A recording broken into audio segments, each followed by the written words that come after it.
Okay, this is the NLV Biology 251 Chapter 13 study points.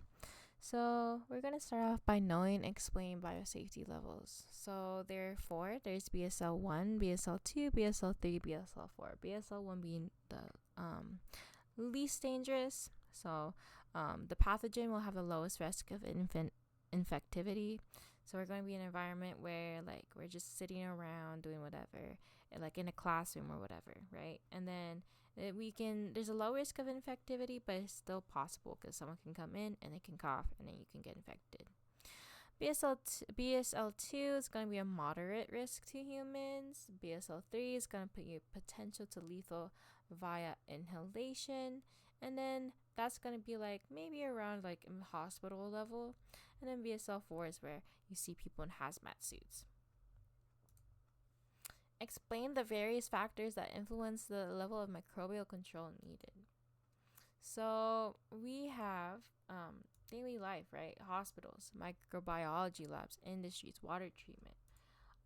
The various factors that influence the level of microbial control needed, right? So, like we said, daily life is going to be like BSL 1. Hospitals, BSL 2, not BSL 2, BSL 3. Microbiology labs will be around BSL 2. And then industries, food production, and water treatment, right? So, food production will be more like at a BSL 1, but we want to keep it that way so that we don't like contaminate our food. And so, such as so for water treatment. Knowing situations require specific levels of control. So, BSL 1, a few precautions are required and bacteria does not infect healthy individuals. BSL 2, microbes commonly found in the area of situation. And then it includes precautions like PPE and safety cabinets. That's why I said like a microbiology lab, right? We use PPE and safety cabinets when dealing with pathogens, bacteria. And BSL3 is either indigenous or exotic pathogens like West Nile virus or Mycobacterium tuberculosis, and we'll use a respirator and safety cabinet. BSL4 agents have no treatment or vaccination and are transmitted by inhalation. So basically, all you need to know: BSL1, daily life; BSL2, you might need PPE; BSL3, we're dealing with some pretty serious stuff, so you might use a respirator and safety cabinet. BSL4, like I said before, hazmat suits, everything, goggles, everything. And define a fomite. So a fomite is basically an animate object that is used by humans that can transmit microbes. So think about pens, pencils, phones, right? We touch these things daily, and it could get a lot of bacteria on them. Some might be harmless and some might be harmful. What are the most difficult microbes to illuminate and explain why? Bacteria endospores, like I said, in the last unit, endospores are very, very, very hard to get rid of, simply because they're resistant to heat, drying, and numerous chemicals, right? Because remember that it stays dormant for a period of time, and then it comes back alive when it's ready. Has like optimal growth, like the environment's optimal for its growth.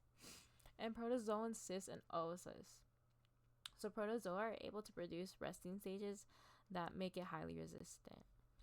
Mycobacterium species. So mycolic acid. Remember that mycolic acid in the cell wall structure, it makes it like have that waxy layer on the cell wall, and it helps with resistance.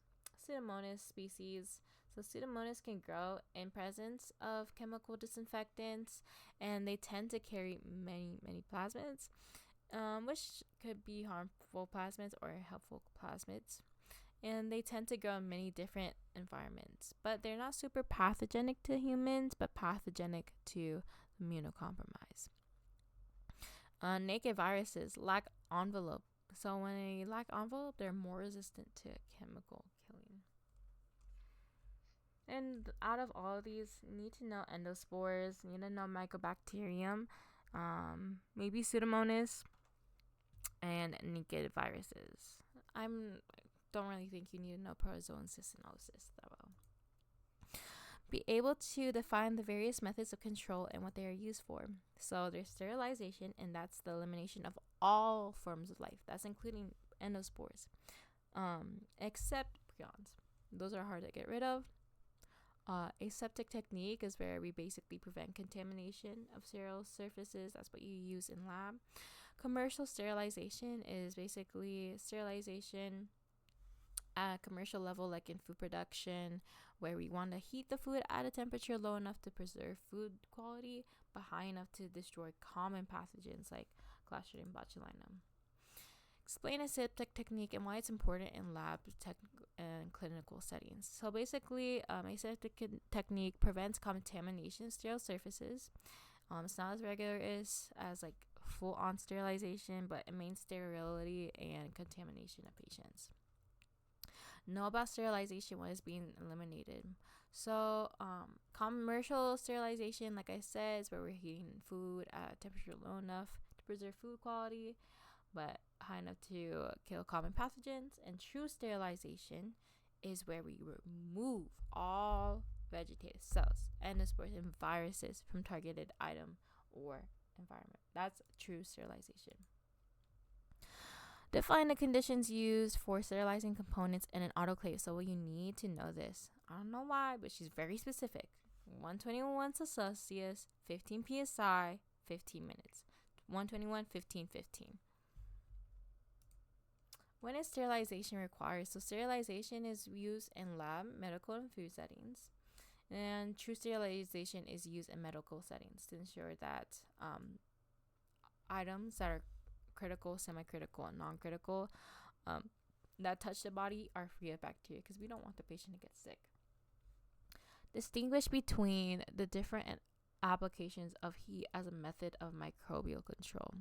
So autoclaving is at 121, 15, 15 is basically a high pressure like hot pot basically, or crock pot, and it basically uses high pressurized steam and is effective against endospores. Pressure cooker, yep. And boiling does not kill endospores. Why? Because remember, there's certain like bacteria that have that like thermophiles, hyperthermophiles, right? They can survive high heats, higher than boiling, and also endospores are resistant to dry heat or high heat overall. However, incineration completely burns cell components to ashes so that it is sterile.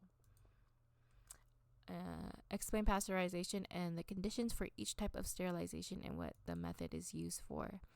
So basically, pasteurization is used to kill pathogens and reduces number of spoilage causing microbes. So it does not sterilize the food, and the food will still spoil. That's why we have pasteurized milk. Pasteurized milk basically gets rid of like all the bacteria in like cow milk, but we all know that the milk will still spoil. And there's two different types of pasteurization. There's HTSC, high temp short time, ultra high temperature. So basically it's going to be 73 Celsius for 15, 138 for 2 or 3 more seconds. I don't think you need to know this, but what you do need to know is that ultra high temperature is used when refrigeration is limited, and HTSD is just high temp short time. Describe each of the physical methods of microbial control that we discussed in class and their applications. Autoclave, good against endospores. Incineration, burns all cell components. Pasteurization, used in food industries to prevent and reduce spoilage. It still spoils, but reduces spoilage and removes dangerous pathogens while still maintaining food quality. Refrigeration and freezing basically slows down bacterial growth, but it's not a means of sterilization. It'll still spoil. Radiation, now that causes damage to the DNA and is often used to sterilize heat-sensitive materials. Filtration is basically either air or liquid and uses very small filters to trap microbes. And germicidal chemicals are used to disinfect medical or home environments.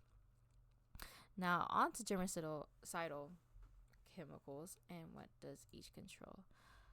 So there's going to be 3, but sterilants, what we need to know is that sterilant is what is used to treat heat-sensitive critical chemicals, right? So we're going to begin with high level. So high level basically treats semi-critical instruments. Semi-critical instruments are those that enter the body. So think about gastrointestinal endoscopes, right? We're not penetrating skin, but it's important to know that it still enters the skin, and that's why we need to use a high level disinfectant to sterilize it. Intermediate level disinfectant basically disinfects non-critical instruments, but still touches like the body. So like think about medical instruments like that touch the skin but does not penetrate it. Low level disinfectants. So low level disinfectants is what we use in our daily lives, like what is it called? Alcohol wipes. General purpose disinfection of furniture, floors, walls, mop water, So how is alcohol used for microbial control? So alcohol is one of our germicidal chemicals, and they basically kill bacteria and fungi by denaturing proteins and disrupting membranes, which is cell lysis, right? And it's used as an antiseptic on skin, however, is not sterilizing. How is aldehyde used for microbial control? So aldehyde, it basically sterilizes at low temperatures. It's a good sterilant, and it inactivates enzymes and nucleic acids, and it's really good because it's a strong broad spectrum disinfectant. So basically, it is able to kill a variety of bacteria, fungi, viruses, and endospores. An important one to take note of is 2% alkaline glutaraldehyde. It's often used for sterilizing heat-sensitive medical items. However, it's not a good antiseptic. How is ethylene oxide used for microbial control? If you get a question on the quiz, it's probably going to be along the lines of what method of control would you use to sterilize fabrics, pillows, artificial hips, pacemakers, and petri dishes? That would be ethylene oxide because it's a gaseous sterilizing agent that basically sterilizes with like just the air. And ethylene oxide chambers are used for heat sensitive items like those fabrics, pillows, artificial hips, pacemakers, and petri dishes. And they can even sterilize items within like liquid within a bag. How are bibsiguanides used for microbial control? So they're used as an antiseptic before surgery and are commonly used in skin creams, disinfectants, mouthwashes, or rinse. And they have a broad spectrum against yeast, gram-positive bacteria, gram-negative bacteria, and enveloped viruses. But no, it's not sterilization because it does not get rid of endospores. How are halogens used for microbial control? So halogens, think of like bleach and chlorine. So chlorine, we know, is used to disinfect like swimming pools, waste liquid, and drinking water, while bleach is used to kill like, bacteria and viruses. Chlorine dioxide, gaseous agent used for fumigation of closed areas. And you need to know, for some reason, she likes to include this, that it's not a it's a skin irritant. So we don't want to use bleach on our skin, right? We want to find something else. How are heavy metals used for microbial control? So you need to know about silver specifically, but basically silver or heavy metals in general kills microbes by binding to proteins and inhibit enzymatic activity. Mercury no longer used. Silver, though, it's very important because it's used as an antiseptic and topical for burn wounds, for burn patients, eye infections, and some bandages even contain silver. How are phenolics used for microbial control? So they're used for disinfection in mouthwashes. So think about Listerine and Lysol. And basically they disrupt membrane and denatures proteins to inhibit microbial growth. Explain the appropriate chemical means of control is selected. So we determine what germicidal chemical we use depending on what we want to do, right? We use high-level germicides to kill vegetative cells, fungi, viruses, and endospores to sterilize. And that would be in like our BSL-4 environments, our hospital environments, right? When we're about to cut into a patient patient or put a high critical item like a gastrointestinal endoscope inside a patient, we will need a high level germicide. Intermediate germicides, they're less effective against endospores and current and certain viruses.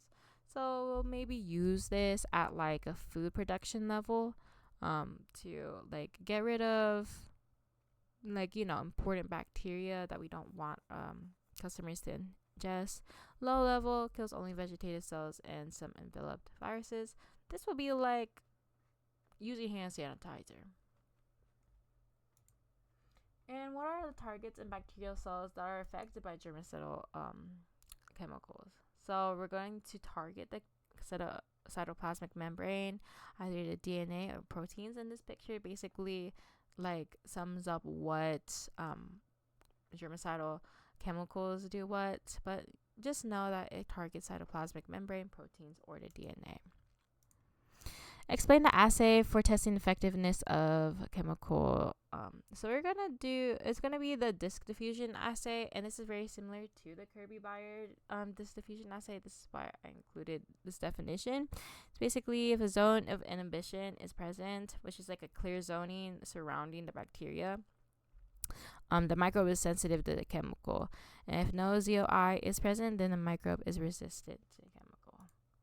And then why was triclosan banned? So it's one of the phenol, it's part of the phenol group, and triclosan is found in many antibacterial soaps, or used to be found in many antibacterial soaps and body washes, but we could not prove that products were with triclosan was better at preventing infections, so therefore it was ultimately banned over concerns of long-term health and risk and rise in immunity to triclosan.